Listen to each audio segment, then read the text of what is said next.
Yes, a very good evening to you tuned into UBC TV. We thank you so much for following and welcome you to this week's edition of UBC One-on-One with Michael Jordan Lukomwa. Yes, like I always say, we look for those people that have information that we need for the good of our lives, the good of our families, the good of our communities, and for the good of our beautiful Pearl of Africa, Uganda. We are meeting another man of God this year. He's a senior one at that. He has a very big church. He's a pastor of thousands, both physical and virtual. And we're going to go to get to know how he does it, how he meets these people, the kind of ministry he does, for how long has he done it anyway, and all that. Join me, welcome Pastor Tom Mugerwa. The name is not new to any ears here in Uganda.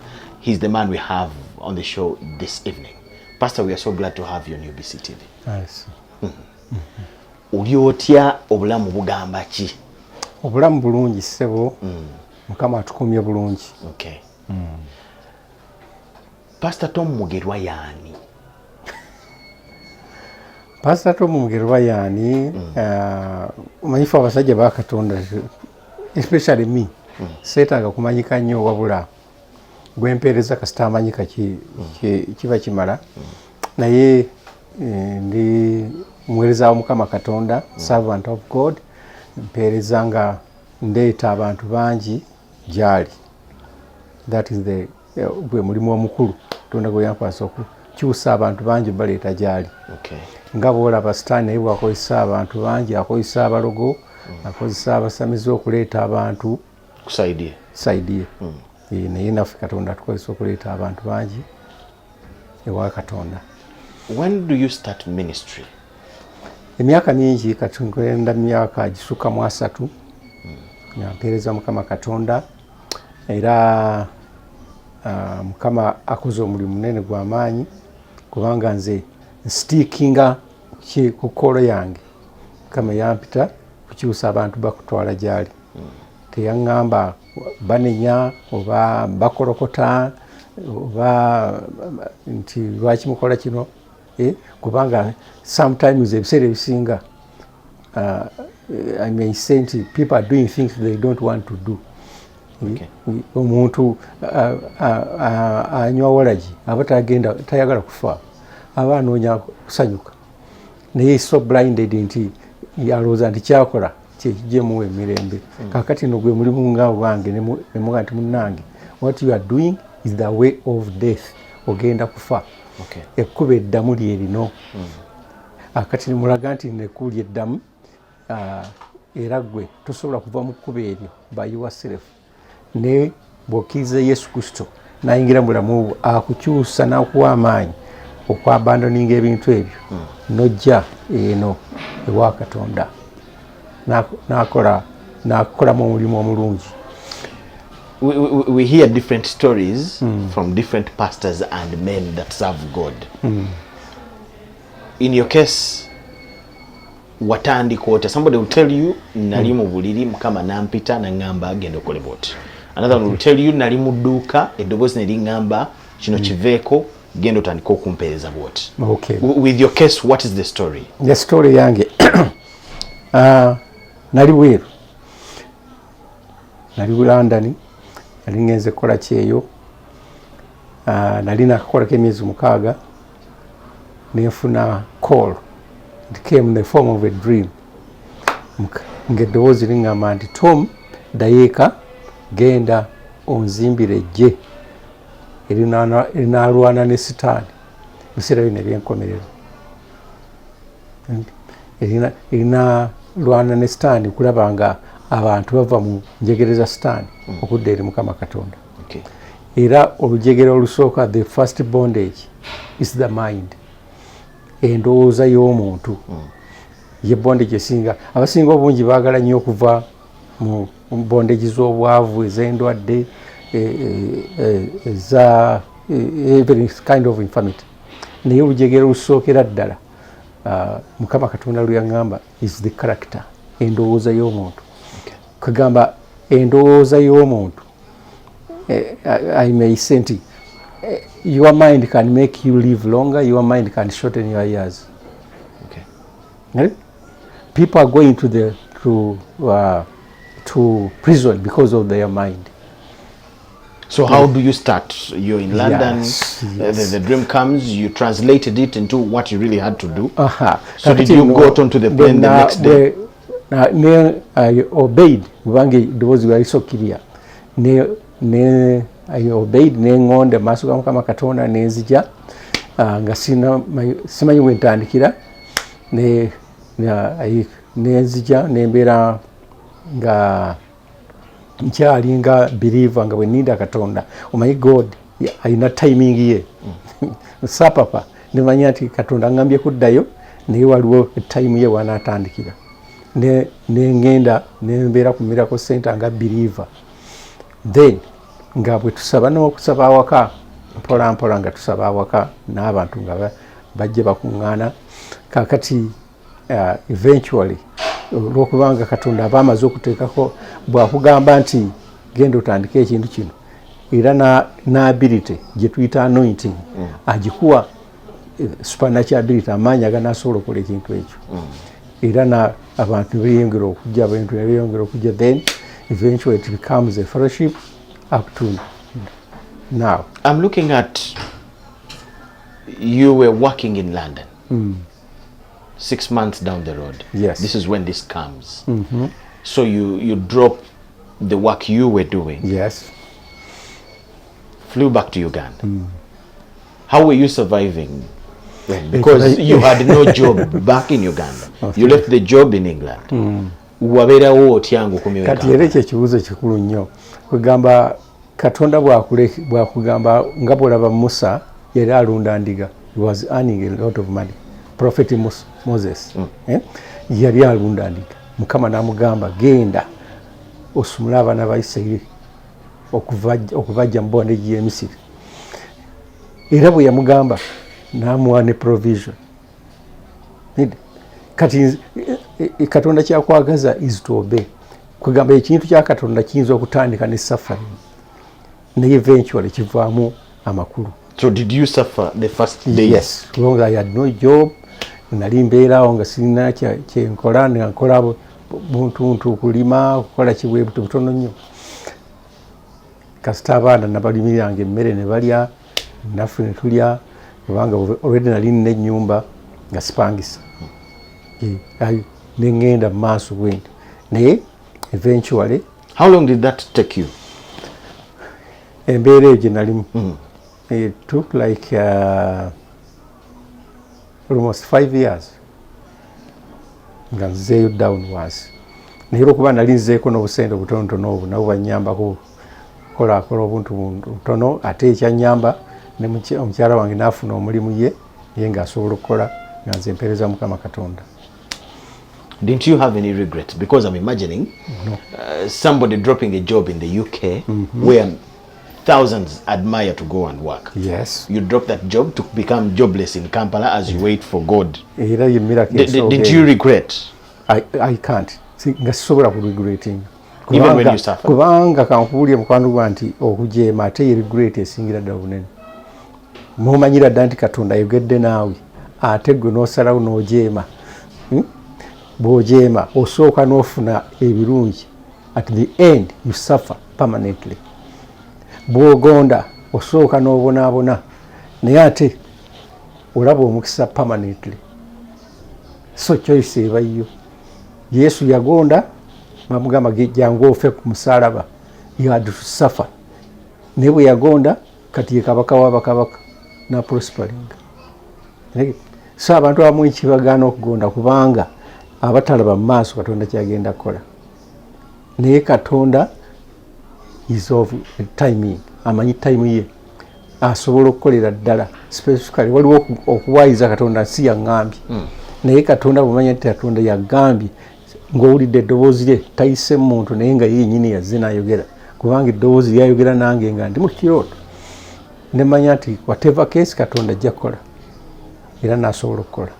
It is you personally. Yes. That the voice to talk to. Very definitely.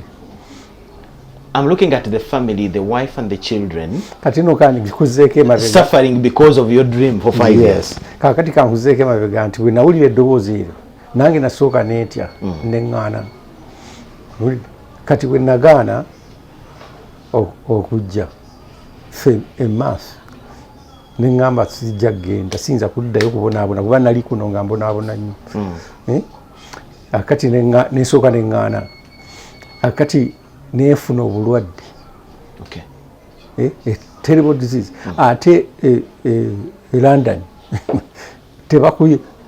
tebasobola kukuwa ene medication nga tebanakuzuula bulwadde tebalinga basawo bawano abasawo bano bayinza okulima ne bakuwa ddagala libasanze naye eriba bakebera buli kintu kyonna musaayi mutima ki everything mu kiseera ekyo siriimu yali yakajja nga balowooza nti oba nina siriimu nebakebera siriimu nga tewali naye nga ŋŋenda musujja nga njokya nnyo kiwazi baani njokya amagulu gaali menyese ne bakebera ne bagamba nti buno obulwadde bwewa mu Uganda tewali abumanyi wano okitegeera kakati eneeziramu neefuna ekirooto eddoboozi liŋŋamba the same voice liŋŋamba nti bw'ogaana ogenda okweza Mukama Katonda ogenda kufa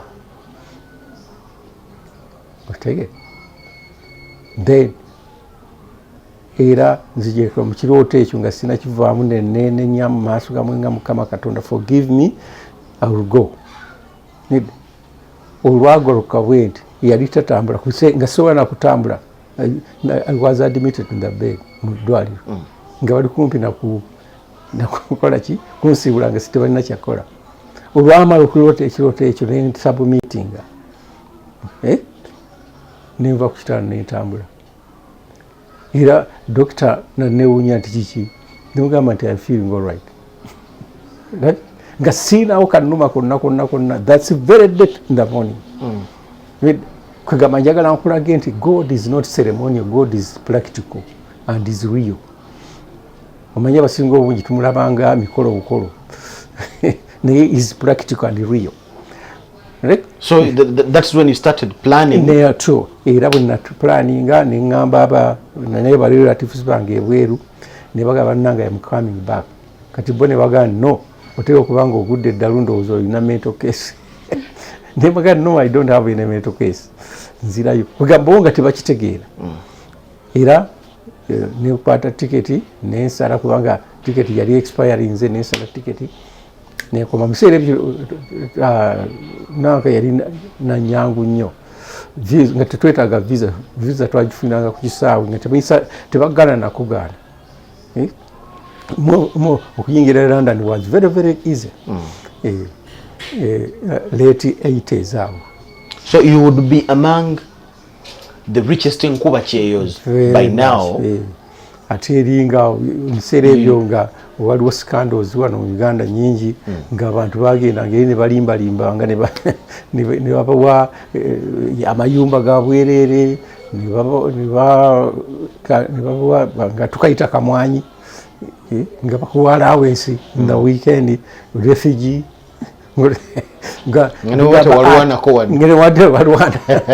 nalwana nenziruka byabufuzi ngaosobola okukola ki ate nga noonoonya n'omulimu olala ate n'okola kugamba people nga bafuna sente empitirivu obungi.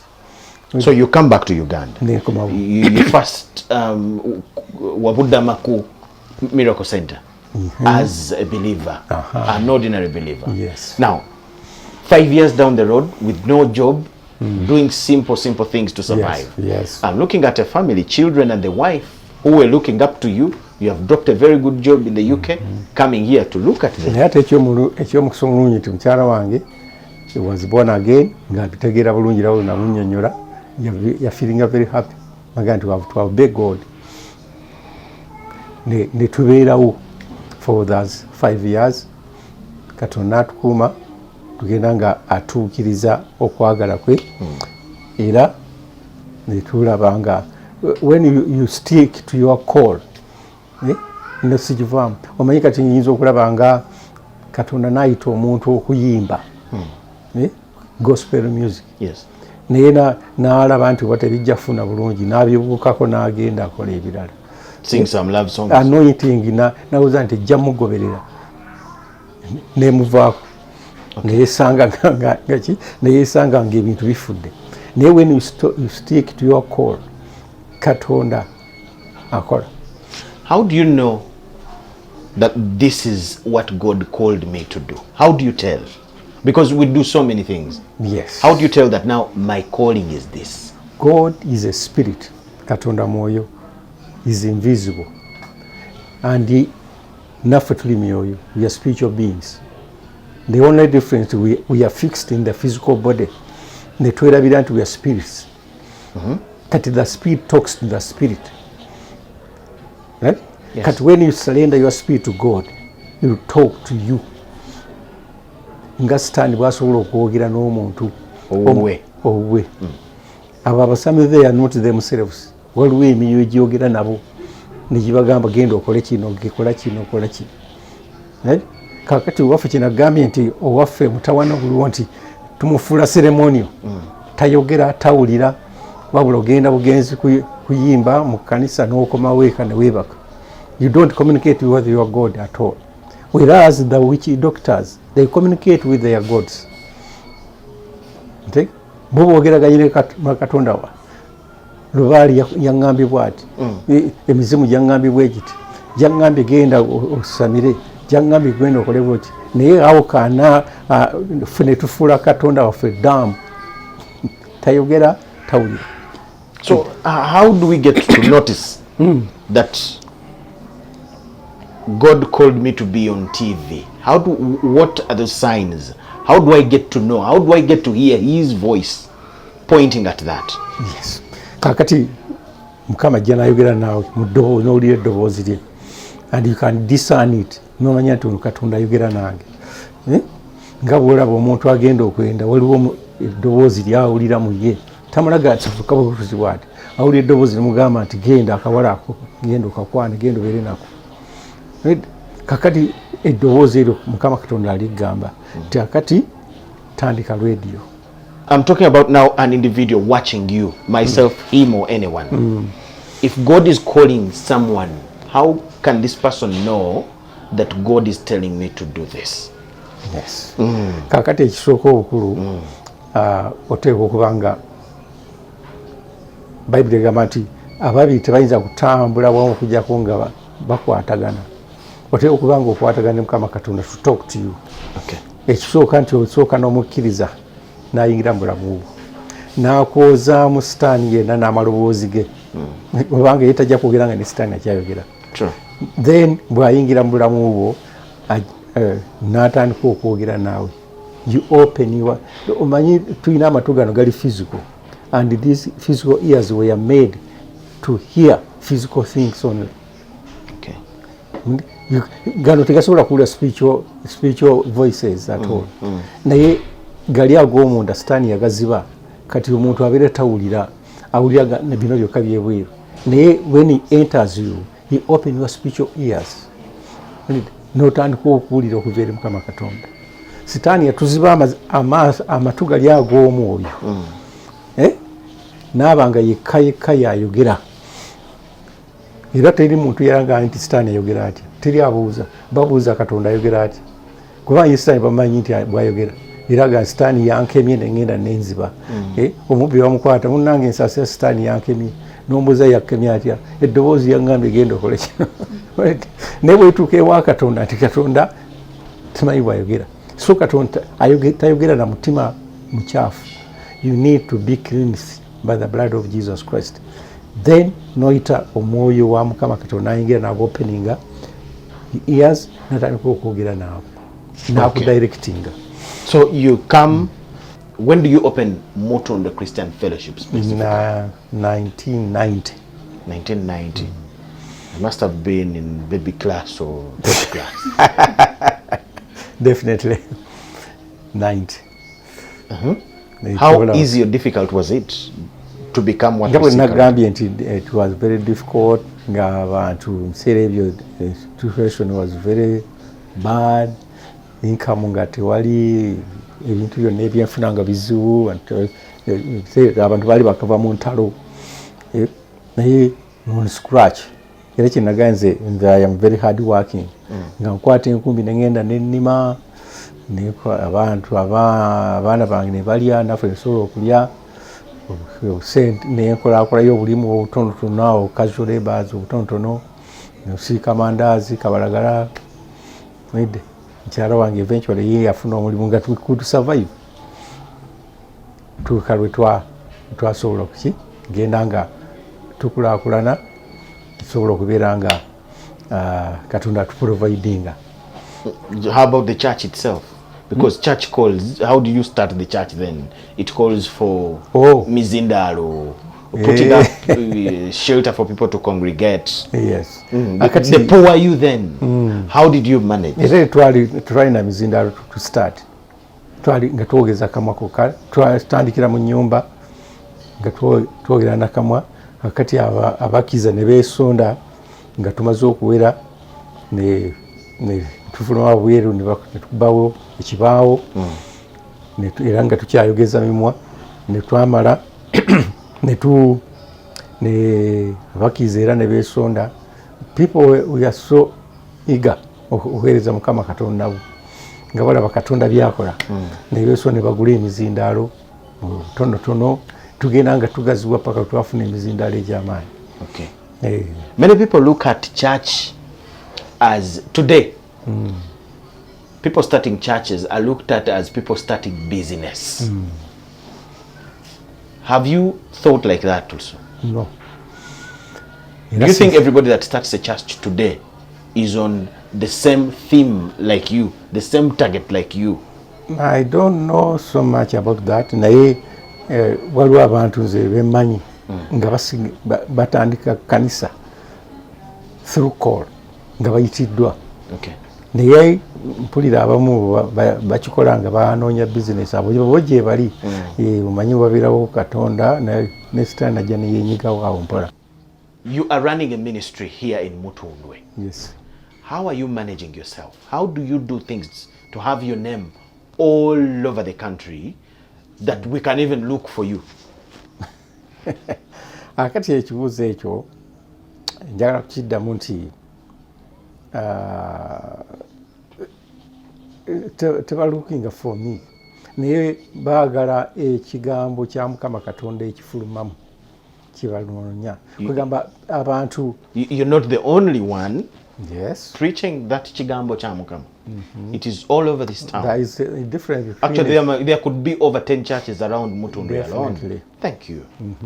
What special thing is there about you? Waliwo ekigambo kye bayita seasonal word. Word of the season. Kugamba ekijja mu muntu mu season wakati bwe tugambe bwe mba nsomesa maka. Nsomesa maka.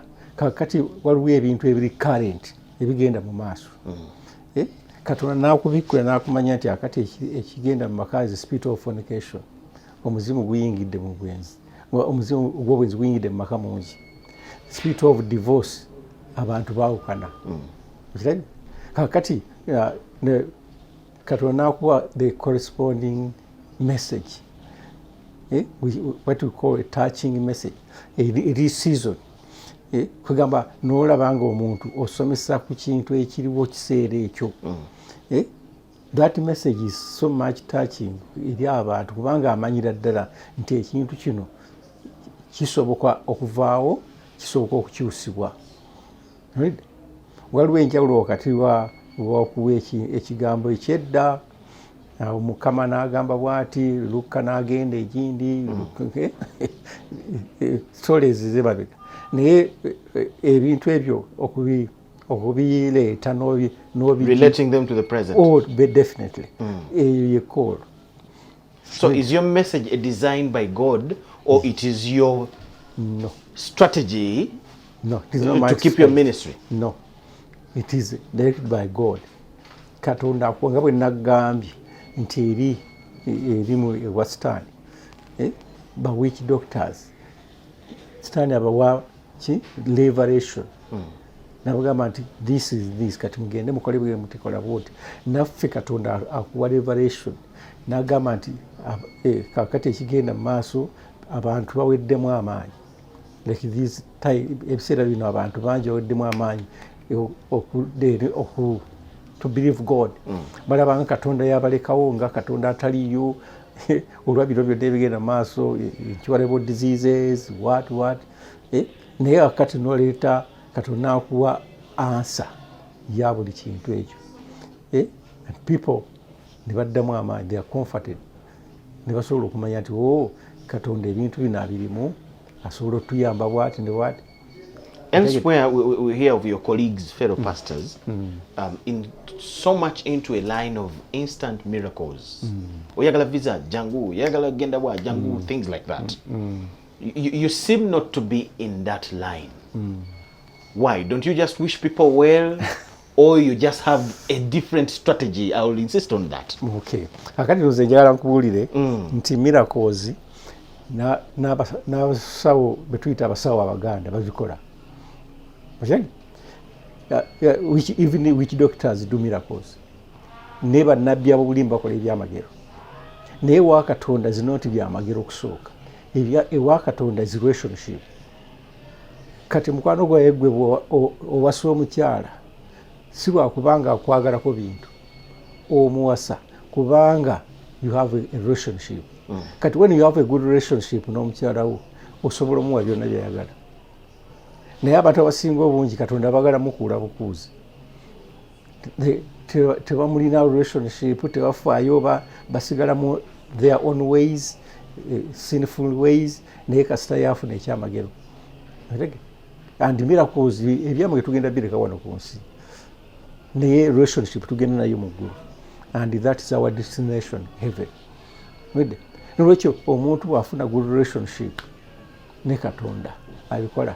Katugambe ntera okusomesa abakyala ne bagamba nti omwami nga alaluse ayenda akola kino, gwe yingira mu Katonda.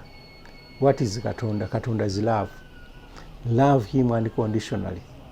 Gwe tomukola byasasula, never pay bad for bad.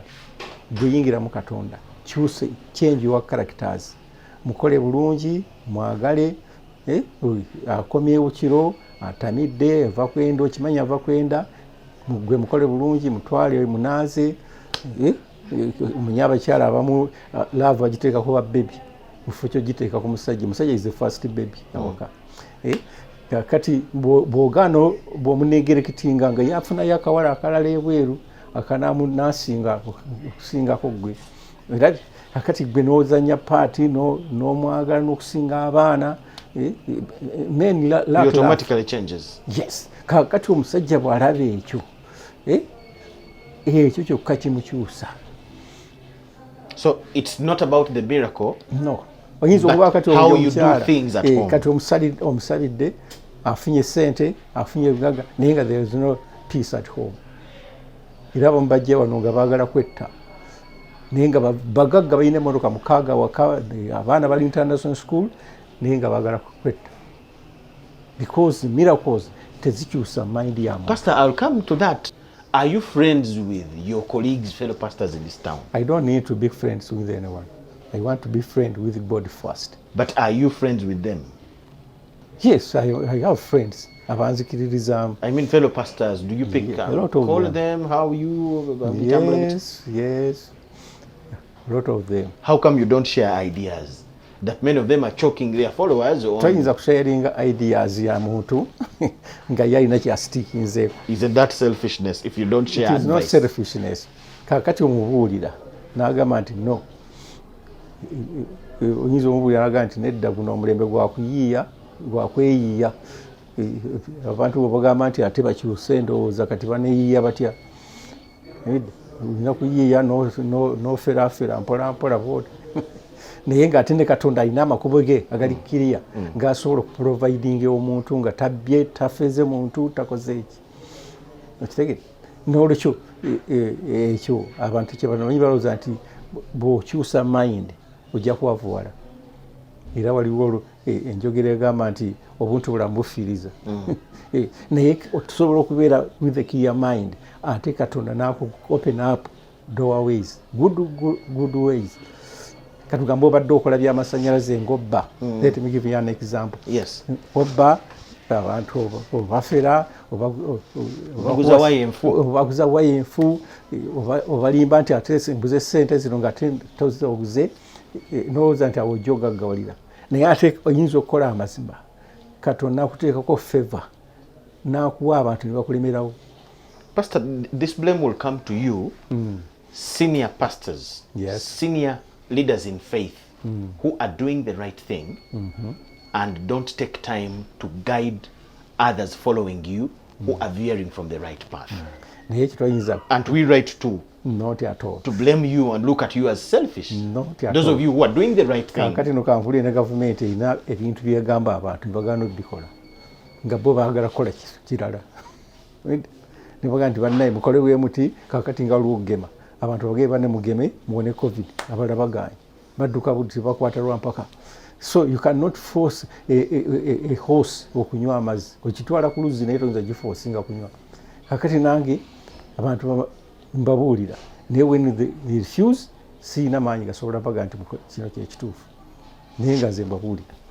Government had a plan some time back to bring up a policy that would bring you pastors under an umbrella where you would get guidance. Those of you who are senior, guide the junior ones and why are you calling me senior? With a 30 years experience, seriously. Yes. If I don't call you senior, then I will be making a mistake. Guide others, an umbrella where you would fall, to have a chance to eliminate those who are doing wrong things. The other day we had the story of a pastor who connived with his wife, pastor, and sacrificed their landlord's child. To use the magic and get followers. So government had a plan to come with such a policy that would help eliminate such people and keep those that are on the right path. I didn't hear your view, but I interviewed a number of pastors who were against it. Do you think there is need to unite pastors, bring them together in one umbrella and get rid of those that the community thinks are not doing the right thing? Kakati kibeera kizibu kubanga buli omu alowooza nti ye mutuufu. Kakati olabye nti waliwo abamu bagamba nti miracles njagala, omulaga nti you want the mind, omulaga nti njagala kino. Kakati kiziba kizibu ndeka mwambuleera. It's only God who can judge the rightful one. Yasobola naye okubateeka mwambuleera mpozi osobola bateekamu naye neera bajja kusigala nga balwana nga bwolaba leopard n'ogiteeka n'embuzi mu kisenge kimu bweyagala era bajja kulumangana. How do you feel yourself to be holding a title pastor with a man who can sacrifice a child, with a man who tells lies broad daylight, with a man who fakes miracles? Aitawo bwati abantu ne bagwa. I've not seen that in your church. How do you feel personally to hold the same title pastor with such people? Are you happy? I am not happy. Naye the judge is God.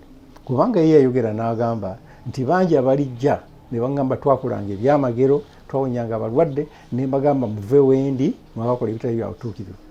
Kwegamba doing all sorts of work anowonya abalwadde n'okola ki si a passport ekutwale wa Katonda. But we get our desperate people going to such churches. Oyinza kubyejjako. Toyina buyinza kumugamba nti lekera kuyita pastor. Tosobola. Olina okubeera nga omulekera Katonda yagenda okujajinga. Naye nze paati gye nsobola okuzannya kwe kukola ki? Kwe kubuulira abantu amazima. Era bangi bavuddeyo mu mbeera efaana bwetyo nga maze okutegeera amazima. So as the community, are you saying we can do nothing to the false prophets, fake pastors, fake religious leaders, criminals who hide into such titles? Very difficult. Era ogwo omulimu tugulekera poliisi. Teri ayinza gusobola. How would you advise police to handle? Era poliisi kati bw'eraba ng'oyo yasacrificing omwana ng'emukwata ng'emusiba. Ng'emukwata ng'emusiba. Bw'alaba omuntu akola ebirala balaba oluusi bayinza okukwata abakazi. That is a police case. Naye bwe toyinza kumwerijja kunonga nti why are you doing this? Stop being a pastor. You don't have that authority. How about quarrels amongst pastors. One stands in his church to attack the other one brings more fire, the other one like that. What do you think about it? I'll not say I've had you in any, but at least I'm sure you're in Uganda and you have had. What is your view about that, and how can it end? Actually, what image does it give when people that have to preach discipline? It is not a surprise. Kubanga Yesu yabyogera, this is the end time period. Nti abantu bagenda banga bakyawagana, abamu bagenda kudda emabega, abalala bagenda kuwaŋŋanayo, Pharisee n'akwakyuzinga. Kati ebyo byonna biblical. Ffe abamanyi Bayibuli tusaba busabi. Nga Mukama Katonda taasa abantu bano. Naye it is truth eri nti abantu mene bagenda kukola ebintu ebyo. Nolwekyo it is not a coincidence nti bayombagana bokka bokka. Sitaani agenda kusituka okutabula ekkanisa. Kyobula nti Katonda ateekawo abantu abanaayamba ogatta ekkanisa. How lucky are you? How come you have not been attacked by anyone? Nze nsinga okwatakingibwa ndowooza. Naye what do they say about you? Omutawaana oguliwo, I mean, sandigwise mutawaana nti I don't respond. Ndowooza kyova tompulira mu ntalo. What do they say about you? I've not heard. Nti nsomesa bisobu, nsomesa mizimu, nsomesa biki, naye you don't respond. Bwo responding ate ogaziya. Katugambe bw'obanga osanze embwa n'ekuboggolera, naawe n'oboggola, okimanyi nti mwembi nfuuka embwa. Bw'oba oyagala embwa erekerawo okuboggola, then gwe fuuka omuntu, keep quiet, otambule, ejja kulekeraawo okuboggola. Omutamyevu ng'akuvuma, naawe n'omwanukula, muyomba olunaku lulamba. Naye bw'atandika, kubanga toyinza mujjamu kiri kimufoosinga kuvuma, naye gwe muleke tambula. When he sees you silent, can't he get attracted to do more? Singa kuvuma n'osirika naye tayinza kujja nakuba tayinza kufuna maanyi. Kati nze ebigambo bye mwanukula bye bimu energizing ate okwongera okuleeta ebirala. Nga bwe gaa nti embwa bw'ogyanukula ate bw'ogyongedde amaanyi okuboggola. So embwa ezikulumba tozaanukula gwe oleme kufuuka mbwa. Pastor Weto wekutegedde. Okay, you are a very good preacher when it comes to family. I want us to look at family because that's what has made you so popular. How do you see the word family today in Uganda? In the perspective of our cultural settings, the different beliefs in the country, how do you look at our family as a term in Uganda? Because it's the first unit of the nation. How do you look at our family currently today in Uganda? Akati no Katonda olubereberye yatonda omuntu n'amuwa omukazi omu ng'anoonyeza ddene atya Katonda. Kakati omuntu bw'abeeramu bwe yeeyiza ebibye n'aleeta abakyala abangi gye tuyita polygamous family, omutawaana gusobola okutandikirawo, kubanga olaba ababiri bokka bano, omwami n'omukyala, basobola okudisagreeinga, naye ate bw'oleeta abakyala 6, what a big disagreement will be there. N'olwekyo ekisookera ddala nti kwe kubuulira abaami okulekerawo ebyobwenzi. Teri mukazi mubi, buli mukazi yenna mulungi, ne bwe weegomba waliwo abamufudde omulungi. Mu kifo ky'okwegomba oli gwe bayonjezza ne bamumyusa ne bamukola ki, lwaki ogwo tomumyusa naawe n'afaanana ng'oli bwegomba? Nedda, anti abasajja balina character ze baagala oba kyagalamu omukyala. Bw'olaba ng'oyagala wa kabina ng'omutwala mu ffako omukyala wo ng'amuteekako kabina. So buli mukyala yenna appearance osobola gimufuula giweebwa. So is polygamy the main challenge in our family today in Uganda? Polygamy n'obwenzi. Obwenzi kugamba omusajja nga is not satisfied n'omukyala we ng'ayagala okutambula.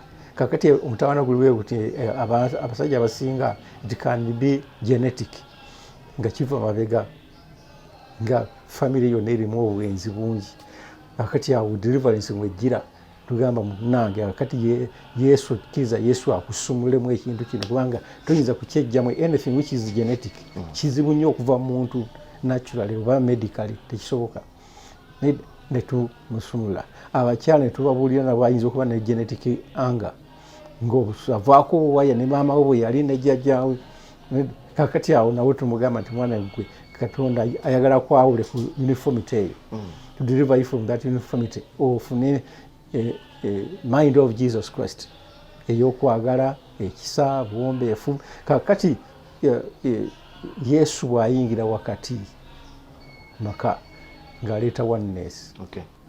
Sitaani bw'ayingira he separates kubanga ye sitaani akolera mu separation Yesu akolera mu oneness.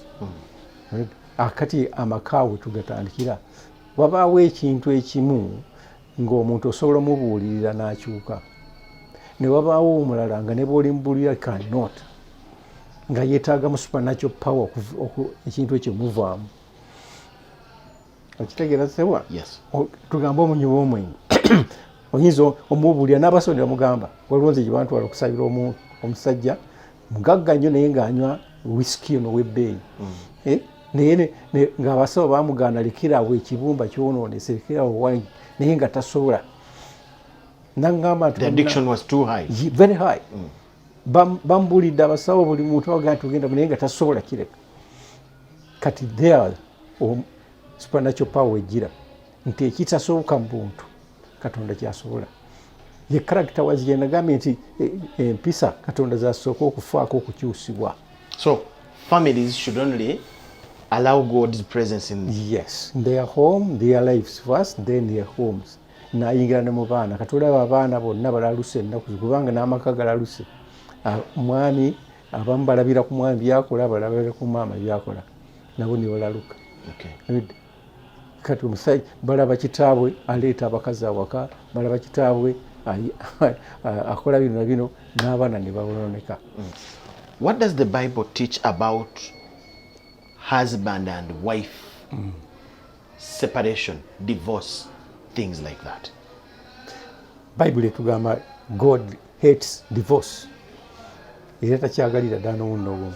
Isn't there anywhere in the Bible where God supports divorce? No way. I'd supporting her unless it is of fornication. Yes, weyogera Matthew nti okuggyako ogw'obwenzi naye character wise nti oba asozeza munno oba mukyafu oba kinno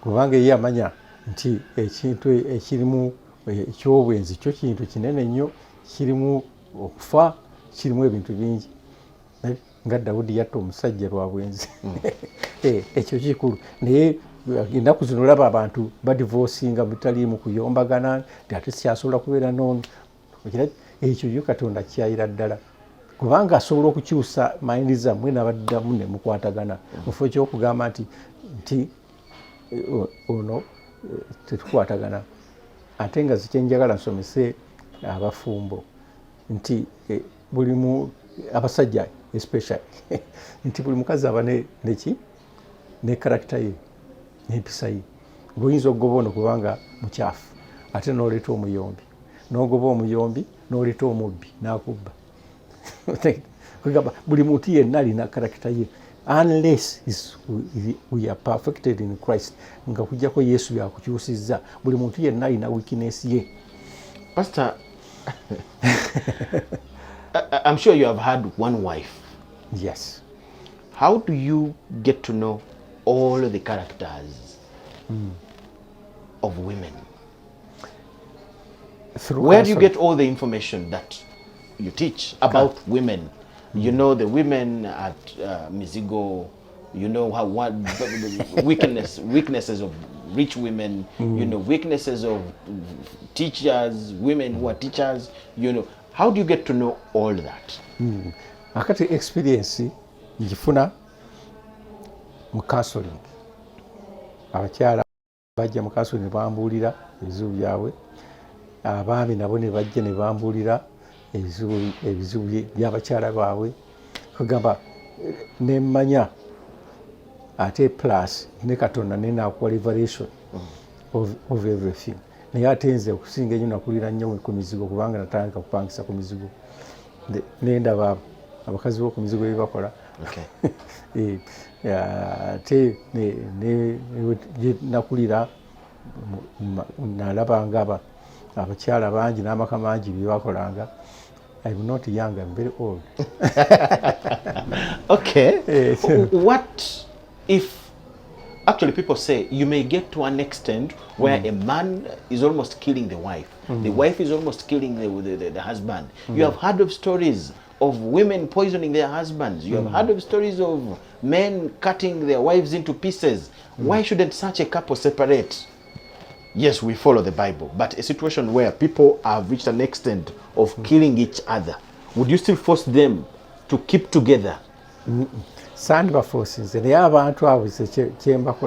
the Bible still insist that they should keep together? Yes.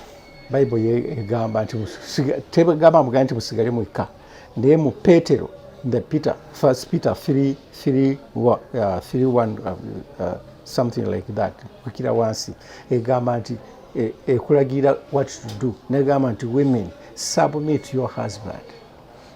Read chuka your characters. Nti omusajja ne wana abatannaba kukkiriza Yesu Kristo omusajja ajja kulabira ku mpisa zo naye akyuke akize Yesu Kristo. Kugamba ku bombi wateeka okubaawo asooka okugondera Katonda. We're having one challenge. Yes. The big problems have started in your house. Leaders, people who have to tell us definitely. Tali talina waatya ayingirawo yayingira mu nyumba ya Yobu yayingira mu ewa Yesu ng'ayita mu Yuda n'ayingira naye n'akola ebikolobero kugamba sitaani ayingira buli wantu. It is us okumusupporting. We thought in your houses the kind of fencing is so strong. Yuda yayitawo okuyingira ewa Yesu n'amulyamu olukwe. Okay. Kugamba sitaani ayitawo buli wantu. What makes a difference? Your response. Yanukula otya sitaani oyo ayingiddewo. Bw'omwanduka ne violence nga mugwa draw. Naye bw'omwandukula ne Yesu obeera muwanguzi. The young people currently, we are the biggest group. I don't know whether I'm still among them. They are the biggest group. Almost 80% of the population in Uganda. Every problem is hitting them on the head. Poverty, unemployment, all the diseases, HIV, TB, what, young people, because they are the biggest number. They are in disarray. There are so many with nothing to do. Somebody said the country has not planned for them. What do you think about the young people in that situation of every problem? And what would be your message to them?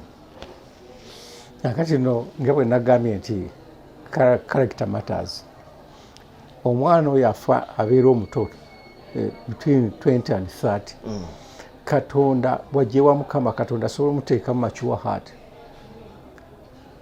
Nze nagenda e London nga nkola ekyeyo nensangayo abavubuka bavubuka bagenda okukola ekyeyo naye nga bw'afuna ssente n'agula BMW gy'atagenda kupakira kuleeta Uganda n'agisuza ku nga n'agula zi TV zino ennene baziyita size oba meke ng'emalayo flat emalayo ekisenge kyokka ali mu kalumu kapangisa TV tagenda gisitula gireeta gikomyawo Uganda.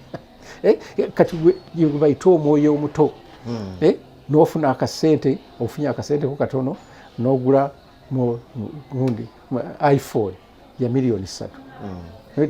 Nze bwe nfuna million 5 nze nga nkuze bwendi nja kugenda wali mu Jomaayi Gayaza nga ngulayo ka protocol ka million 5. Omuvubuka oyo w'emyaka 2 tasobola kikola. Kakati abaana abo tubasomesa nti much as you young as you are, ask God to give you a mature heart. Okay. Olowooze ng'omusajja omukulu. Omusajja omukulu tabula amagezi. Era ky'ovuddwa nti abaana abato bali awo tebalina kye bakola. Omuntu w'okula naye ekyo mutabona nti abantu abamu bwe bakula baba tebakyalina maanyi ate gassa mu nkola what they have here. The other group of people, all the problems we are talking about, they are people we vote for to handle. Their things. Yes. Poverty, diseases, corruption. The other day we were having the anti-corruption day and things like that. What is your view about the leadership in our country at all levels, from LC1 to the president, all those levels, and what would be your message to them? We are going in a new year. Kakati nze njagala okuwa amagezi era neebaza nnyo omukulembeze waffe Museveni kubanga yagenda n'ateerawo abantu emyoga abavubuka n'abawa ssente naye nga bwegamba nti emyoyo emito abamu bazigulamu bodaboda ne bakuba akatimba wali ne bagitwala n'atakola kintu kiri kinaayimirawo nga ayinza okutandika oba n'alunda embuzi oba n'alunda enkoko oba ekintu ekinaamuwa okulaakulana okulungi naye abamu bazinywamu mwenge waliwo abalala namusanga eyo besemba buli baabawa ente n'agitunda n'awasaamu omukazi that is gwe myoyo mitebi gye mbagamba kakati bano abaleaders abali wansi omulimu musajja wattu yagukoze eri waggulu Museveni naye bano abali wansi balemeddwa okusomesa abaana abo omuntu omusajja yenna kuyiiya Katonda akuwookye naye omuntu wabanga alina omutima muto talina kyayiya ekibaawo mu maaso kyayagala. N'olwekyo nze nandikubiriza abakulembeze abali wansi basomese abantu okubeera n'omutima omukulu balowooze ebyekikulu okusinga okulowooza ebyekyana ekito. Kufuna amasimu ga bbeeyi, kuvuga motoka za bbeeyi, kwagala bulamu bwa bbeeyi naye ng'ate tannabaako bwe yabadde. Thank you so much, Pastor. Yes. Not only you, but almost all Pentecostal churches have prayers on a daily. What kind of people come for these prayers? Monday, Tuesday, Wednesday, up to Sunday, before Sunday? Do they work? How do you people keep them at church? Definitely. On all those days? Kakati abantu abatera okujja wano most of them, people who are desperate, tebalina mirimu, nekanga abaana bavudde mu university amaze emyaka takola, mufo gy'ogenda bakola eki ng'ajja nga tusaba Katonda nga amusumula amuwa emirimu, abakyala abatakola abasobeddwa amaka gabalemeredde, abawala basingo nabo talina mirimu. Kwegamba abantu abamu bagamba nti olwokubanga bajja wano buli wiiki nti ndowooza ssente zenina mpitirivu naye abantu abajja wano abaavu ddala nga tebalina kye bakola. Kakati kyova olaba nti we don't have permanent members. Abavuga nti abantu bakuumawo okuva ku makya paka wagiwe. We don't have permanent members. Era oli amalawo nga wiiki Mukama ng'amusumula ng'agenda akola bibye ng'abalala bajja era abantu abajja wano abapya baba bangi from all over the country nga bajja ne basumula ne bagenda. N'ekyo tetubakuumawo nti mulekeraawo okukola mutuulaawo butuuzi. No. Tubakyusa ne bakyusa. Kakati omuntu amaze okukyusibwa ne bwafuna omulimu mu gavumenti abeera w'amazima, akola mazima. Era nze kyenva nsaba abantu bonna abampulize oba olina kampuni yo tukontakiti tubawa abantu ab'amazima abatajja kubabba, abatajja okole buvuyo kubanga bayiga okukola ate ne bayigana n'okubeera abeesigwa mu Katonda. Thank you so much, Pastor Tom Mugerwa, for the wonderful discussion and the time.